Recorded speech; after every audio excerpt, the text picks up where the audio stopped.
السلام عليكم حبايبي، ازيكم عاملين ايه؟ يا رب تكونوا بخير. معاكم ياسمين نظمي من قناه جوري لتعليم الكروشيه. النهارده هنعمل مع بعض شنطه كروس صغيره، او ينفع تشيل اليد بتاعتها وتخليها بس بورتوفيه. شكلها حلو جدا، شكلها انيق قوي، وطبعا بتستخدمي اللون اللي انت عاوزاه. تعالوا نشوف الشنطه من جوه شكلها عامل ازاي.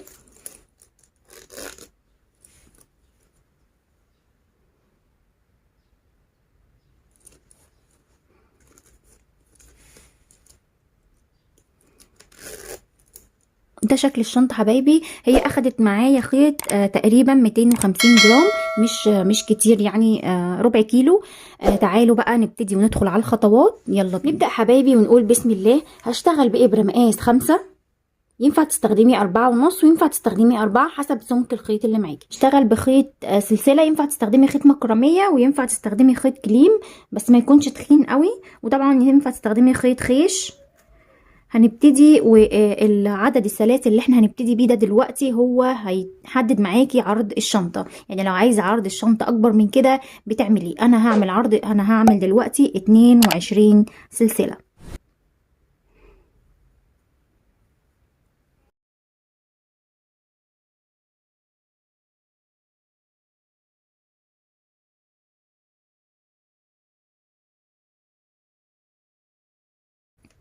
دول كده 22 سلسلة، هنرتفع عليهم كمان سلسلة، وهنسيب اول واحدة دي وهنشتغل في اللي بعديها هنا على طول بغرزة حشو، واللي بعديها هنا غرزة حشو، ودي كمان هشتغل فيها غرزة حشو. هكمل لحد اخر السطر، لحد عقدة البداية هنعمل غرز حشو وهنرجع نكمل مع بعض.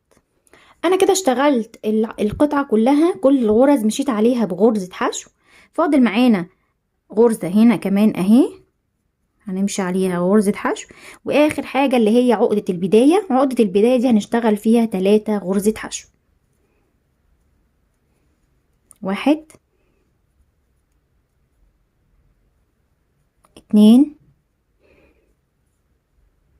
3، وهنشد دي جامد قوي عشان الدايرة تقفل معانا.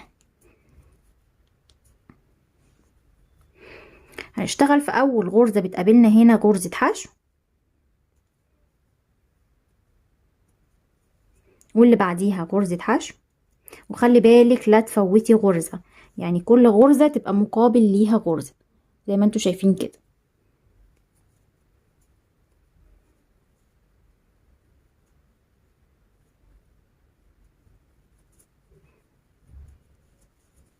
كده انا خلاص خلصت السطر كله، فاضل معانا بس اخر غرزة، واحنا المفروض هنا نعمل 3 غرزة حشو، يعني تزايد زي ما عملنا في الاتجاه ده.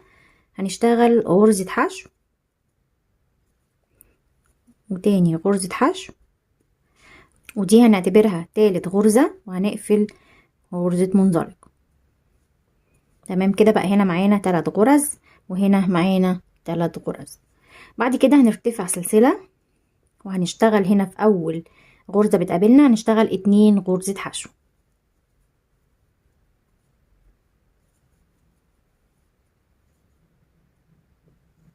وللبنات اللي بتتلخبط، اول غرزة معانا دي هي اللي المفروض هنقفل فيها السطر الجاي، فهنحط فيها علامة. تمام، هنبتدي نشتغل كده لحد اخر السطر بغرز حشو.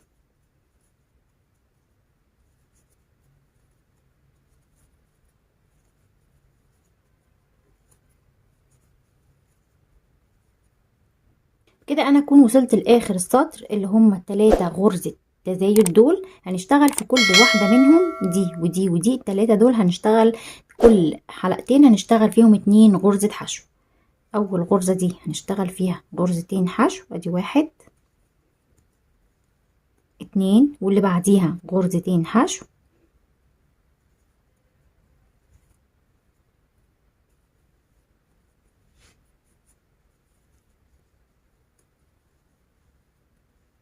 واللي بعديها برضو تالت واحدة هنشتغل فيها غرزتين حشو.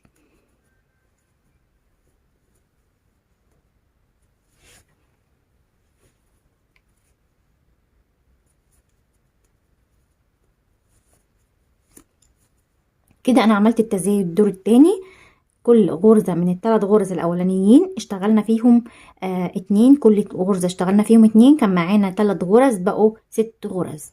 هنبتدي نكمل غرز حشو تحت الحلقتين لحد ما نكمل لحد اخر السطر.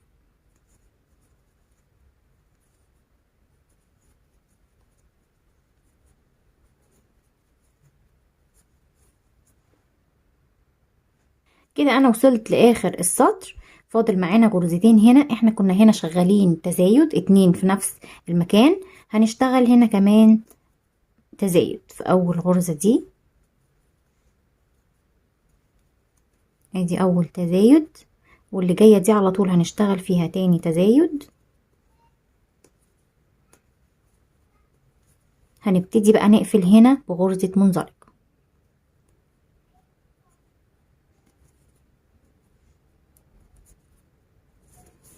وبقت معانا بالشكل ده. عايزة تكبري القاعدة عن كده هترفعي سلسلة وهتشتغلي فردي تزايد، وهتلفي هتشتغلي تزايد فردي تزايد. المهم ان انت تعملي هنا 3 تزايد وتعملي هنا 3 تزايد. انا هكتفي بس بقاعدة الشنطة لان هي شنطة كروش صغيرة، فدي بالنسبة لي تمام. هنرتفع السلسلة وهنشتغل في الحلقة الخلفية غرز حشو بس من غير تزايد. اول غرزة اللي احنا قفلنا فيها منزلقة دي هنشتغل فيها غرزة حشو. احنا كده هنشتغل حلزوني.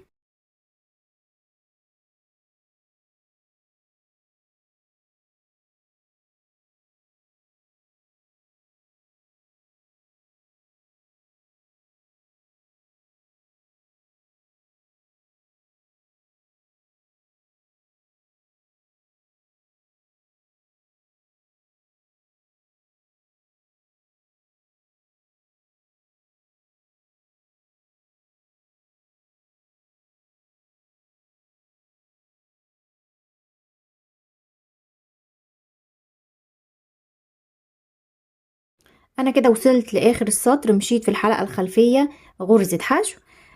غرزة المنزلقة اللي هنا دي كانت غرزة منزلقة، هشتغل برضو فيها في الحلقة الخلفية غرزة حشو. وهنشيل العلامة بتاعتنا وهنشتغل غرزة حشو في الحلقة الخلفية برضو، وهنحط العلامة عشان نعرف ان دي اول غرزة في السطر. احنا كده هنشتغل حلزوني، مش هنشتغل نقفل السطر.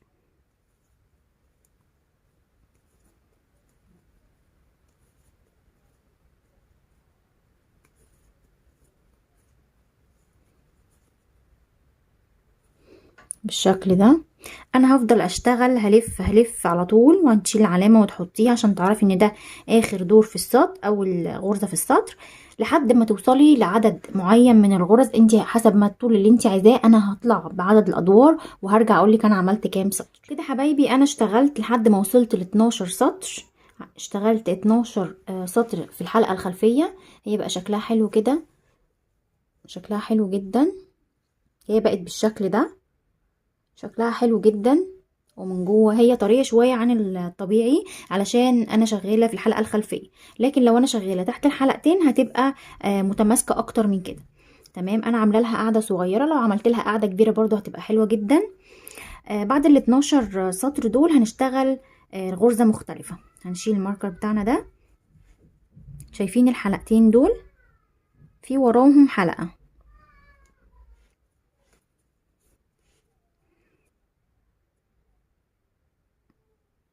دي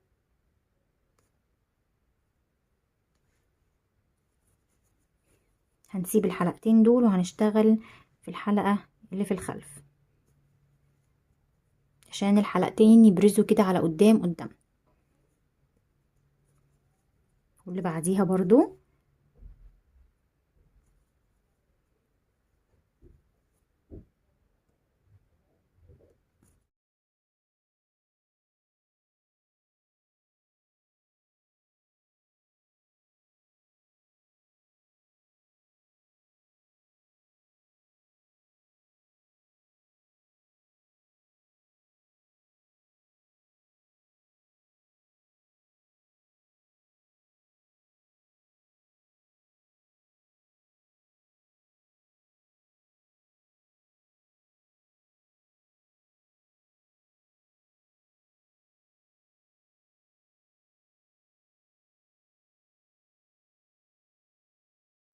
انا كده اشتغلت السطر كله زي ما اتفقنا في الغرزة اللي ورا الحلقتين، وبقت الغرزتين الحلقتين قدامنا بارزين بالشكل ده لحد ما خلصت الدور كله.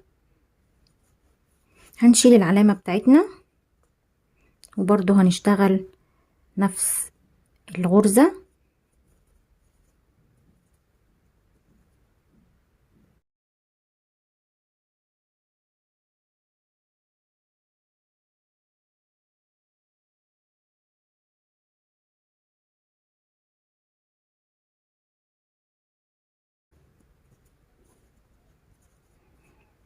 برضو السطر اللي فوقيه الغرزتين اهم بارزين على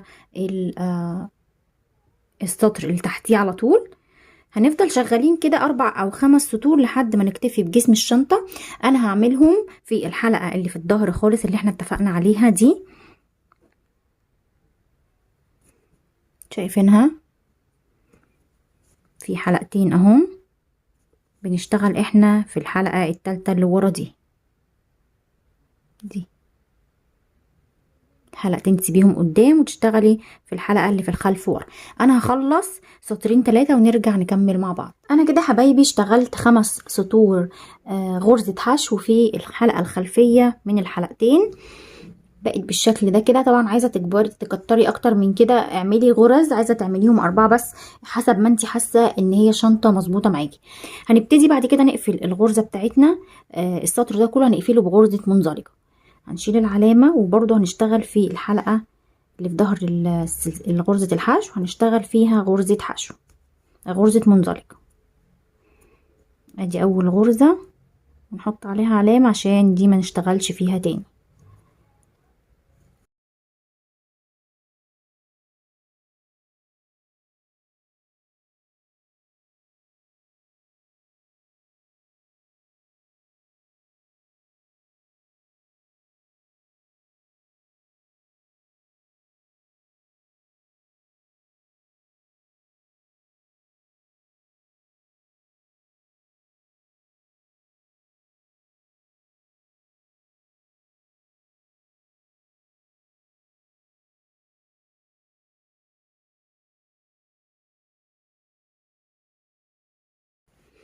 انا كده خلاص اشتغلت دور المنزلقه كله بالشكل ده كده. خلاص هنقفل الشنطه بتاعتنا. شد الخيط كده.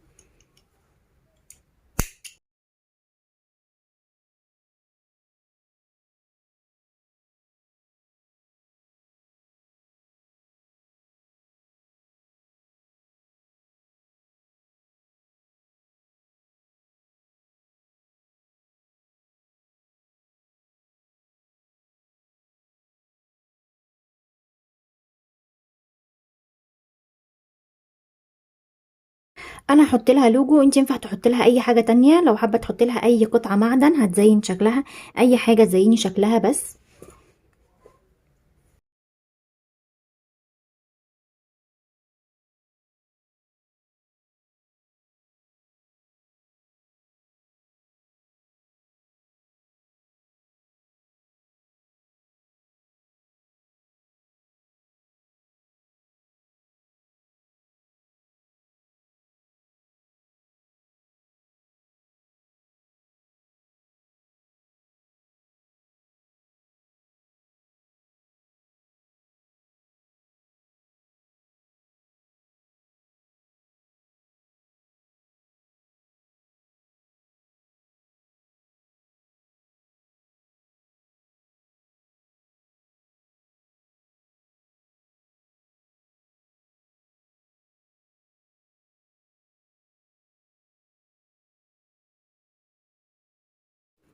انا كده خلاص ركبت اللوجو، فاضل بس ان انا اعمل لها سوسته.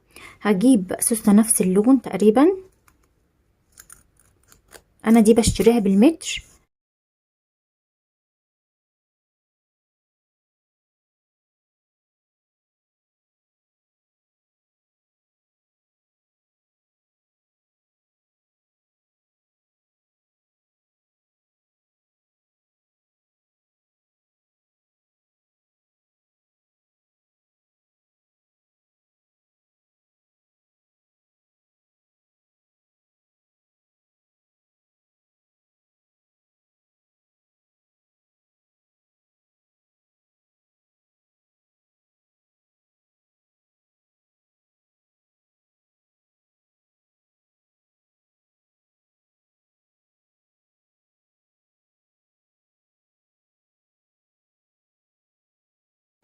كده حبايبي اكون خلصت ركبت السوسته. ينفع يبقى بالشكل ده بس وتركبي له يد صغيره وتعمليه بورتوفيه. هو مش كبير قوي، هي شنطه كروسي صغيره.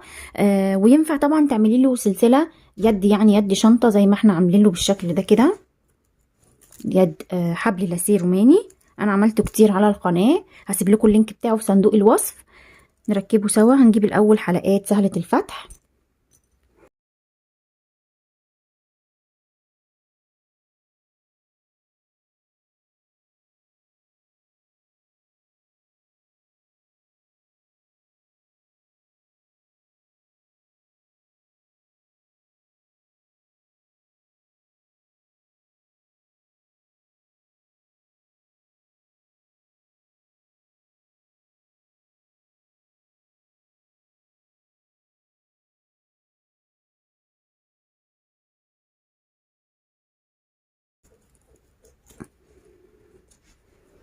وده بقى الشكل النهائي بتاعها حبايبي، شكلها حلو جدا. اوريها لكم برده من جوه.